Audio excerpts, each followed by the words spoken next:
We found a diary, buried under the campfire ring. If I ever go camping again, put a bullet in my leg. Not to kill me, just to stop me. It's been 3 months and I still can't sleep without every sound making me flinch. The worst part is I miss how innocent it felt before everything went to hell.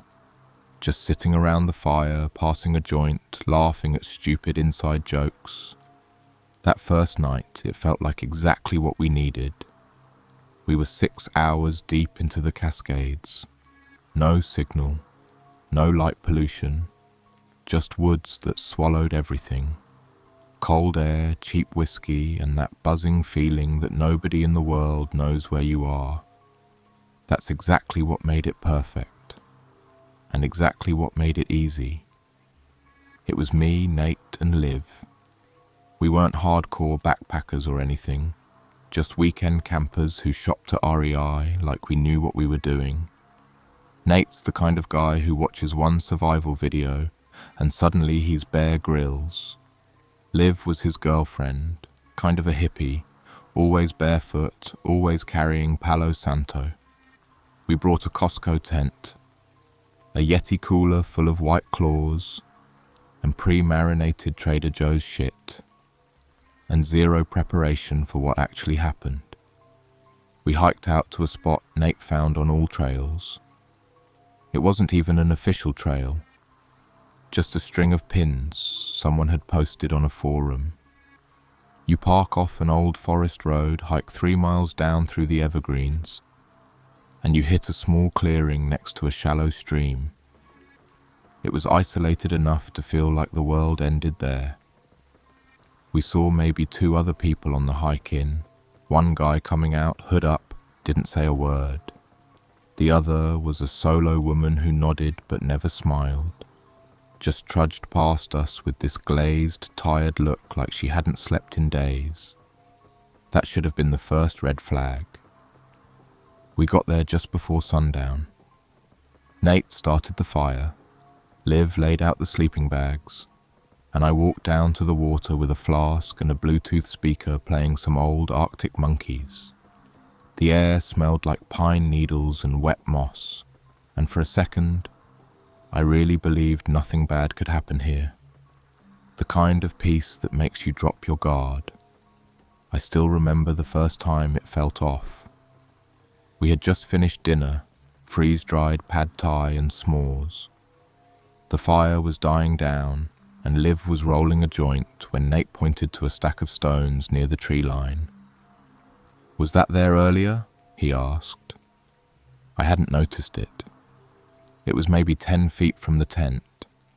5 or 6 rocks stacked neatly, no moss or dirt on them like they'd just been placed. Not weird by itself, but it hadn't been there when we set up. I'd bet anything on that.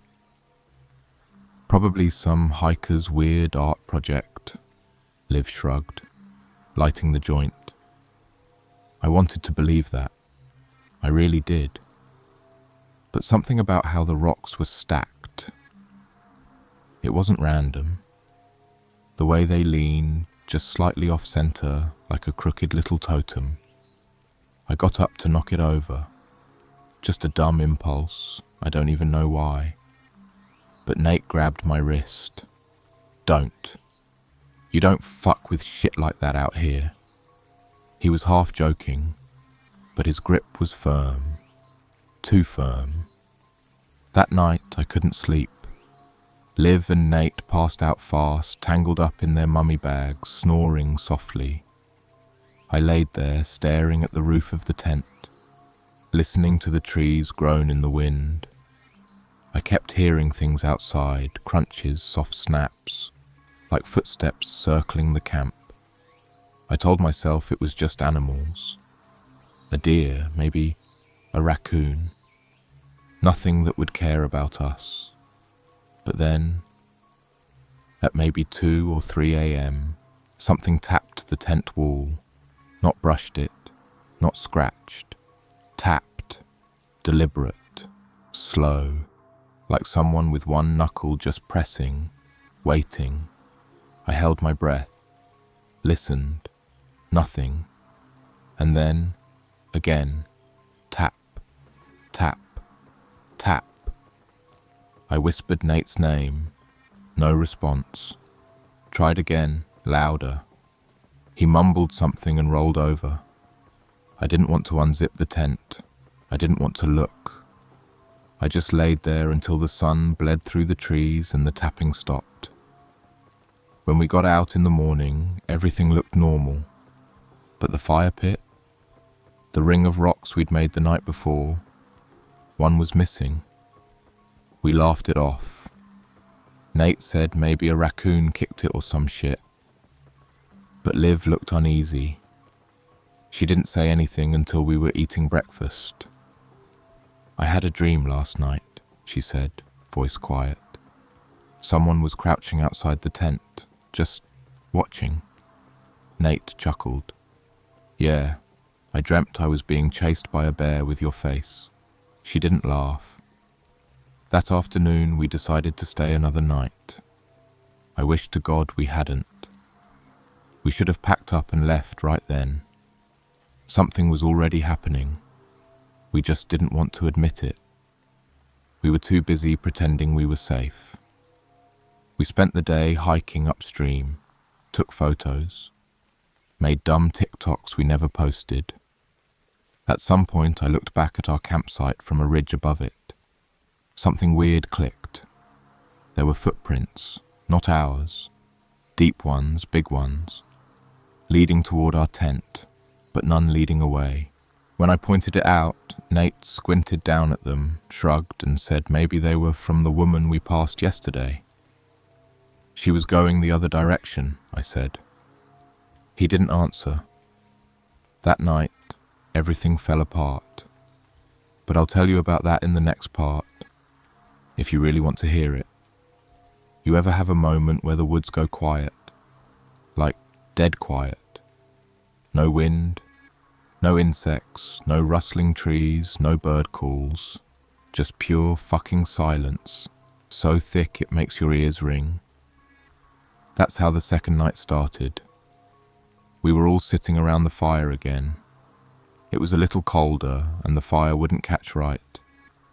No matter how many twigs or strips of toilet paper we fed it, it kept hissing like it didn't want to burn. Eventually, Nate got it going with one of those fire starter cubes, but by then the mood was already weird. We weren't laughing like the night before. We were watching the trees. I caught myself doing it without thinking, just staring into the black between the branches like I expected to see eyes. Nobody said it out loud, but we were all thinking about the footprint, the missing rock, the tapping. We tried to keep the vibe light. Nate poured a little whiskey into our titanium mugs and made some sarcastic toast about warding off forest demons. But his smile was off, tight. Liv barely drank any. She kept chewing her lip, glancing over her shoulder like she was waiting for someone to sneak up behind her. She started doing this thing with the lighter, flicking it on, off, every few seconds. Just enough to make my nerves twitch. Around 9:30, she got up and went to the tent to grab a hoodie. When she came back, her face was pale as hell. "I think someone's been through our stuff," she said. We followed her back. The tent zipper was halfway undone, even though we always kept it sealed up to keep bugs out. Inside, one of the sleeping bags was unrolled and moved, like someone had sat or laid in it. My backpack was opened, not rifled through, just unzipped. My multi-tool was gone.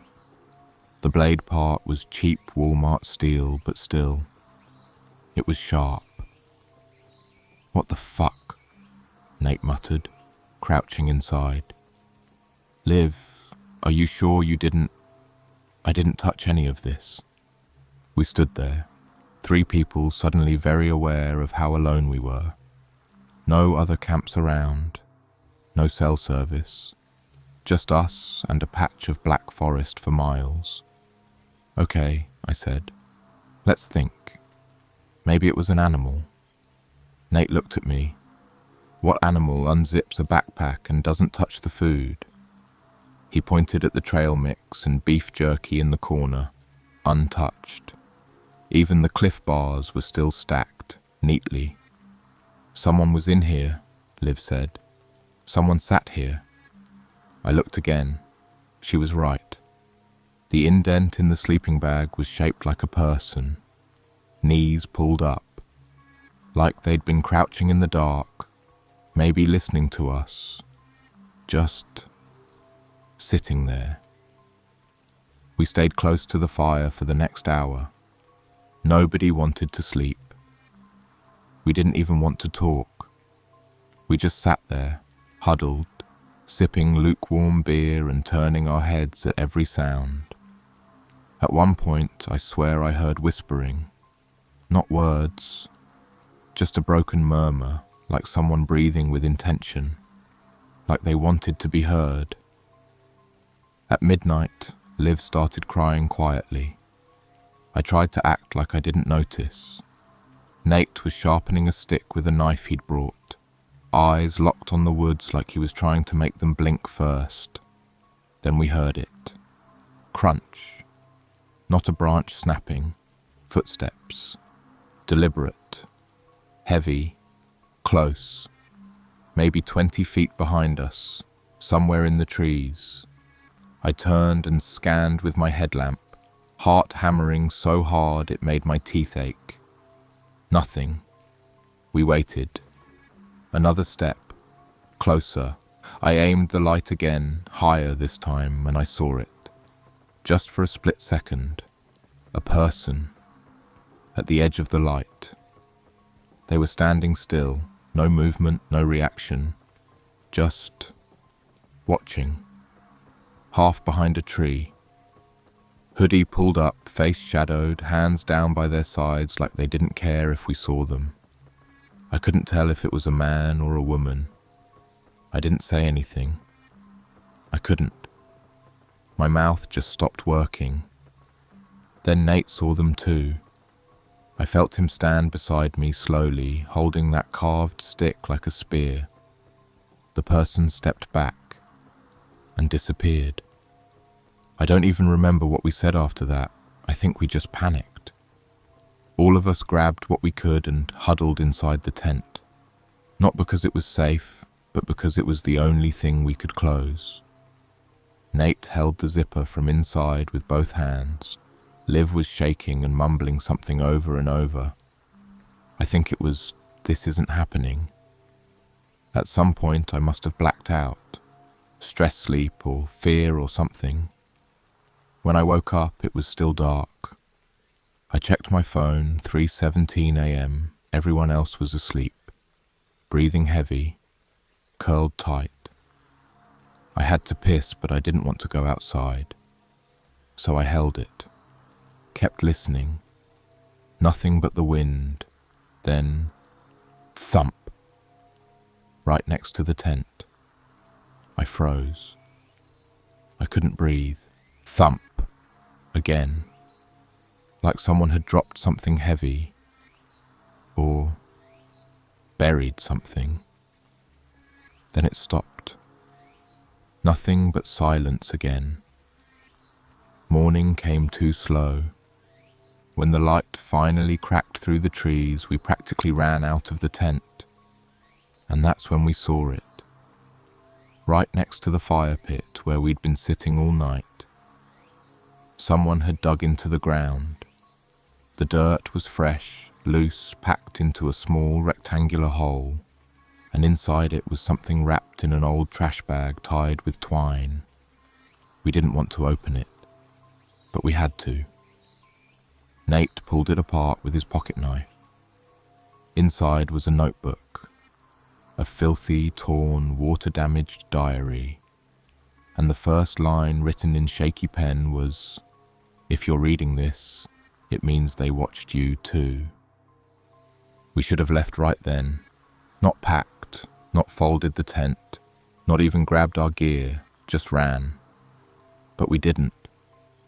We sat there, hungover, sleep-deprived and shivering, staring at this rotted diary like it might tell us what the hell was going on. I still remember how it smelled when we unwrapped it. Mouldy paper, like the inside of an old basement. The pages were warped and stuck together in places. Water stains smeared the ink, but enough of it was legible to screw with us. The cover was shredded canvas, duct taped together. Someone had carved a symbol into it with a knife, a rough circle with an X over it, like a warning or a seal. Nate tried to play it off.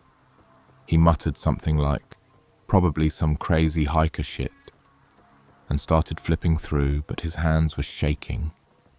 The entries weren't dated, just numbered. Entry 1, Day 1, heard them the first night. Didn't see anything. Thought it was coyotes until I noticed the silence. The kind that sucks the air out of your lungs. It's not animals. Entry 2, Day 3, found small piles of rocks shaped like people. Arms and legs made of twigs. One was sitting on top of my backpack when I woke up. Its head was a dead mouse. Entry 4, Day 6, someone pissed around my tent. Human, marking me, warning me. I can hear them at night now, whispering, not words, just wrong. Entry 7. There were 3 of them watching from the ridge. They don't move. I screamed at them, and they just stood there. They want me to stay. That was when Liv stood up and backed away, arms crossed like she couldn't even look at it anymore. I didn't blame her. Reading those pages felt like being watched through someone else's eyes. You could feel the desperation in the way the words were scribbled, sentences unfinished, lines scratched out like whoever wrote it had started unraveling. The deeper you went, the more erratic it got. But the worst part... Entry 11. They made me bury this, said they'd let me go if I did. I think they're lying. If you find this, they know about you too. That was when we heard the whistle. Just one, high and drawn out. Not a bird, not the wind. It came from somewhere past the creek. All 3 of us snapped our heads toward the sound. It was followed by silence so deep I could hear my own heartbeat in my teeth. Then a second whistle. This one closer. Nate dropped the diary like it burned him. We need to fucking go. Liv was already throwing stuff into her pack, fast and clumsy. I ran for the tent, grabbing whatever I could. My sleeping bag, my jacket, my goddamn phone, even though I knew there was no signal. That's when we realized something. All of Nate's gear, his pack, his sleeping mat, his knife was gone. Vanished. We searched everywhere. Around the fire pit, behind the tent, down by the stream. Nothing. Someone had stolen it. They'd been in our camp again while we slept. Nate's face went white. I'd never seen him look scared like that. Not angry, not panicked, just hollow, like the bottom dropped out of his brain. Leave it, I said. Leave it all. We're not staying another minute. We didn't even take the tent down. We just bolted. No trail markers, no GPS, no plan. We booked it uphill, heading in the general direction of the car. The whole time I felt like someone was behind me. I didn't hear anything, didn't see anything, but I felt it. Like static in the back of my skull, like being watched from 1,000 directions at once. We hiked hard for an hour, then 2. Liv tripped once and cut her palm on a rock. She didn't even scream, just got up and kept going. Her hand was bleeding and she didn't give a shit. That's how scared we were. At one point, Nate stopped. "Do you hear that?" he said. I stopped too. Nothing. Then, crack, like a stick breaking just 50 feet behind us. Then another whistle, louder this time, too long, too controlled. I turned and saw it again, someone standing among the trees. This time I saw more. They had something over their face, not a mask exactly, more like a sack, burlap maybe, holes cut out where the eyes should be, but the mouth was sewn shut. I wanted to scream, my throat locked. The thing was just standing there, arms limp, head slightly tilted like it was trying to remember something. Nate whispered, "Go." We ran. No more talking, no more looking back. We just ran, and we were stupid. We thought we could outpace it, get to the car, drive away like it was just some sick joke. But it wasn't a joke. We found the forest road eventually. Relief hit me so hard I started crying. I didn't even realize it until Liv grabbed my hand and pointed. The car was still there, but the windows were smashed. Every tire slashed. The hood had deep slashes in it, like someone took a blade to the metal. And on the windshield, written in what looked like mud, but could have been something else, were the words, "Don't leave yet." I didn't even scream. I couldn't.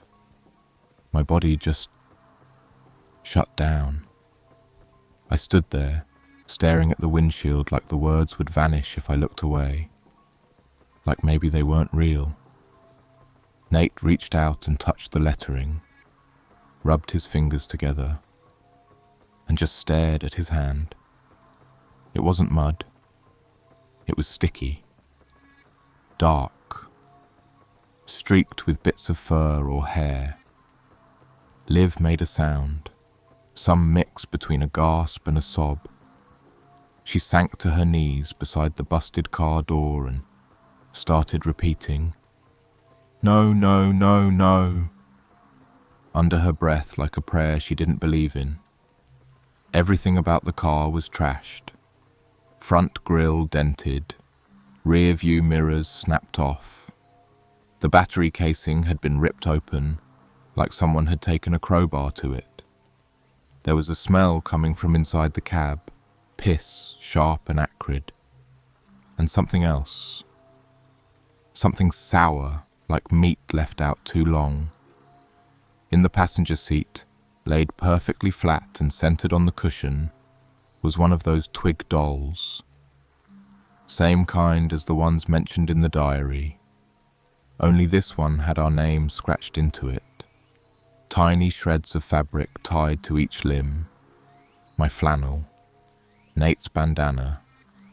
A string of Liv's hair. We stood there in silence. Cold wind whipping around us. No birds, no distant traffic. Just the three of us, a gutted car, and the reality sinking in. They didn't want us dead. Not yet. They wanted us scared. Whatever was out there, whoever the hell they were, they had been watching us longer than we knew. They'd been in our camp, in our bags, in the tent. They knew our names. They were close enough to cut our clothes, collect pieces of us. Nate snapped, grabbed a piece of broken glass from the back seat and started swinging it at the woods like it was a machete. "Come out!" he screamed. "Fucking come out and do something. I'm right here." Nothing. The woods stayed still, heavy, holding its breath. Then we heard the third whistle, right next to the road, no more than 20 feet away. We didn't see who made it. We just ran again. We followed the road on foot for hours, no idea where it led. The map on my phone was useless, a blank grey screen and a pulsing dot that didn't move. My battery was at 9%. Nate's phone had been in his pack, the one that was taken. Liv's screen was cracked beyond use. We had no light, no signal, no idea how far we were from anything. At some point, the sun started to dip again. The second day, the second night. We were already exhausted, dehydrated, bleeding from cuts and scrapes. I kept looking over my shoulder. Every time the trees swayed, I saw figures in them. Might have been shadows, might have been tricks of the light. Or maybe I was just finally starting to break like the person who wrote the diary. Eventually, we found a dirt path leading off the road, marked only by a wooden post. No sign, just a carved notch. It didn't look like much, but there were tire tracks, fresh ones. Liv said maybe it led to a ranger station. Nate didn't buy it, but we didn't have options. We followed it. Half a mile in, we found a cabin, tiny, run down, the kind of place squatters or survivalists might use. Its windows were boarded up, and the door was held shut with wire and nails.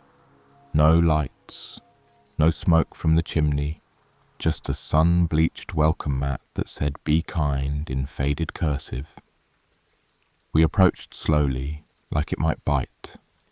Nate banged on the door. "Hello? Anyone in there?" Nothing. He tried again, still nothing. He looked at me, shrugged, and kicked it open. Inside, the air was thick with mildew and rot. Floorboards warped. Ceiling dripped from what must have been a leaky roof. A small bed in the corner with a stained mattress. Shelves filled with old canned food. Labels peeled off or bloated from heat. A rusted kerosene lantern. Hunting gear. And on the far wall, photos. Polaroids. Dozens of them. Tacked up in rows. People sleeping in tents. Couples hiking. Campfires in the distance. Zoomed-in faces that looked terrified. Some of them were blurred, like they were taken while moving, running. One of the photos was of our camp. From the first night. The three of us, huddled by the fire. You could see me holding the flask. Liv laughing. Nate poking at the firewood. None of us were looking at the camera, because we never knew it was taken. Liv fell backward into a shelf and knocked over a stack of old trail maps. They scattered across the floor, and something slid out from underneath them. A tape recorder. Nate picked it up and hit play, at first. Static. Just fuzz and the occasional pop, then a voice. Male. Hoarse, paranoid, whispering like he was too scared to speak louder. They follow you. The moment you leave the trail, you think you're choosing the campsite, but it's already chosen for you. More static. They want you to see them, that's the point. If you didn't see them, it wouldn't work. Then, something I'll never forget. They're not alone. It's never just one. Click. Tape ended. That's when we heard it. Boots on the porch, slow, deliberate. The creak of wood under weight. We froze. Nate signaled to shut up. We backed into the darkest corner of the cabin. The door, still cracked open from earlier, nudged open further. A figure stepped inside. I didn't breathe. The person wore a filthy flannel, jeans soaked to the knees and a bag over their head. Burlap again. Sewn mouth. But this one was different. It had holes in its chest, like someone had cut pockets into their skin and stuffed them with photos. He walked like a puppet, slow, controlled. Every step made a sound like wet rope dragging. He looked around the room without turning his head. Then he said, in a voice like broken glass, You weren't supposed to leave the fire. I pissed myself. I'm not proud of it. I didn't even feel it happen. Just this warm, spreading numbness in my jeans and a rising pressure behind my ears like I was underwater. The thing standing in the doorway wasn't right. It moved like it was alive, but too slow. Mechanical. Like someone was pulling strings from inside its body. The sack over its face was stained brown at the mouth, and it didn't move when it spoke. Not even a twitch. You weren't supposed to leave the fire. The voice didn't match the body. It was high, too smooth, almost like a recording, like it had been played through busted speakers and stitched together from someone else's mouth. Nate didn't hesitate. He grabbed the lantern and threw it. Hard. It smashed into the thing's shoulder, shattering and spraying glass across the floor. No flames. The fuel inside must have dried up long ago, but the glass cut deep. A shard buried into the figure's collarbone. No flinch. No cry. Just a wet wheeze like lungs trying to remember how to work. Then it charged. Fast. Too fast. One moment it was in the doorway and the next it was in the room, arms swinging low and wide like it didn't care what it hit. Just wanted to feel something break. I dove behind the bed. Liv screamed, a raw, throat-tearing sound, and bolted through the door into the dark. Nate tried to block the thing's arm with a chair but got slammed back into the wall. His head bounced off a shelf with a sickening thunk and he dropped, gasping. Blood smeared down his neck. I ran. Out the door, down the porch, into the trees, branches tore at my face, thorns slicing my arms, but I didn't stop. I just kept calling Liv's name over and over. Liv, Liv, where are you? No answer. Then I heard her. She was screaming. Far ahead, past the tree line. A shriek of pure terror, cut off like someone hit a switch. I ran faster, tripped, ate dirt, got up, kept going. Then I saw her. She was on the ground, hands tied behind her back with some kind of coarse wire. Her mouth was gagged, with what looked like a sock, or maybe a piece of some old shirt, crusted dark with blood. And someone was dragging her. Not the burlap thing from the cabin. Someone else. Taller. Hood up. Black jacket. Limping. They didn't look back. They didn't have to.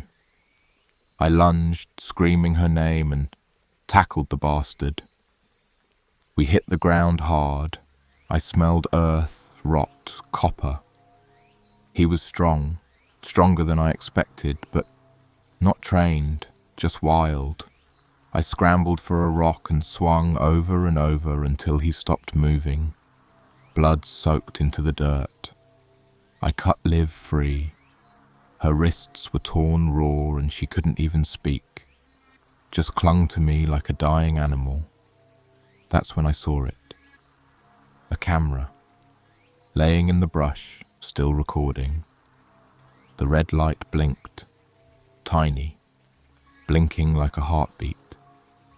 I picked it up and checked the screen. Dozens of clips, each labelled by coordinates. Different campers, different nights. Some of them screaming, some of them just watching the fire while the camera zoomed in from the dark. This wasn't random. It was organised.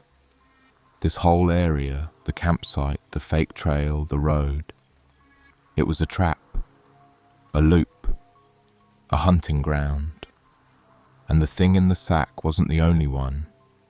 There were others. I carried Liv. For miles, I think. Maybe hours. She never said a word, just kept looking behind us like something was still following.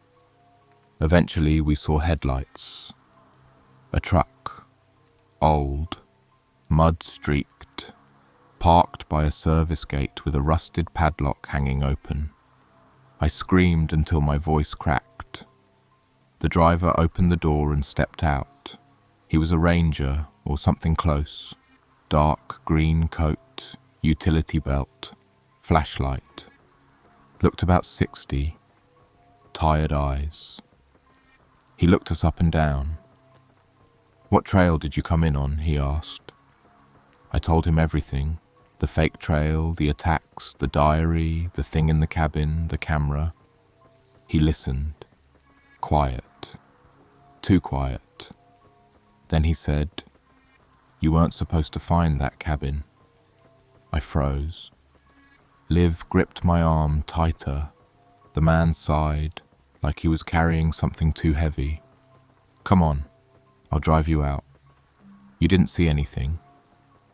"No," I said. "We're not going anywhere with you." He stared at me. Then he said, "You think those things come from nowhere? They come from here. This place grows them. And people like me, we keep folks like you from walking too deep." I backed away. I felt Liv trying to pull me, whispering something over and over. "Don't listen, don't listen, don't listen." I turned to leave, but he raised his hand, not to shoot, just to point. At the trees behind us, 3 figures, standing still. One of them was the sack face from the cabin. Another had a deer skull strapped to its head, feathers and beads dangling from its antlers. The last was wearing Nate's bandana. I never saw Nate again. We didn't go with the ranger. We ran the opposite direction until the trees started thinning, until we saw cars, civilization, a gas station with buzzing fluorescents. We didn't tell the cops. We didn't tell anyone, because deep down I knew what that ranger meant. You weren't supposed to find that cabin, but we did, and that means we were marked. I wish this ended with answers. I wish I could tell you we exposed something, some backwoods cult or off-grid psycho ring, and now we're safe. That we came home, told our story, and the world gave a shit. But that's not how this ends. The gas station was somewhere in eastern Washington. Liv and I stumbled in at dawn, bloody, limping, covered in mud. I begged the cashier to call the cops. She stared at us like we were high out of our minds, but she did it. When the deputies showed up, I told them everything, every goddamn detail. Liv just sat there, shivering, staring at a coffee machine that kept whirring but never brewed anything. They listened, took notes, asked careful, condescending questions like they'd already decided what happened. Probably some tweakers. Lot of homeless folks hiding out in those woods. Stranger things have happened. But they didn't go check the site, didn't look for Nate, didn't collect the diary or the camera. They offered us water and a ride to the nearest hospital. That was it. No one ever found the cabin, or the figures in the woods, or the other campers from the photos. A week later, I went back online, Reddit, camping forums, Facebook groups, started digging. The trail Nate used, it was deleted. Every pin, every post, gone, like it never existed. And Nate, they filed him as missing, nothing more. His parents don't even know the full story, just that he got lost. No body, no evidence, no investigation. Liv hasn't spoken since, literally. She was diagnosed with PTSD-induced aphasia. Her therapist said her brain just shut off part of itself to cope. She hasn't said a word in months. Me? I moved, changed my name, got rid of my phone. I haven't stepped foot near a forest since, but I keep dreaming about that night, that cabin, that whispering voice. You weren't supposed to leave the fire. And sometimes, not always, when I wake up, I hear whistling outside my window. Just 3 notes. Long, short, long. I stopped telling people about it, not because I'm scared they won't believe me, but because I think some of them already do. A couple weeks ago, I got a package. No return address. Just an envelope with one thing inside. A Polaroid photo. Me. Sleeping. In my apartment. And behind me, in the blurry darkness of my living room window, was a figure in a sack mask, standing completely still, watching.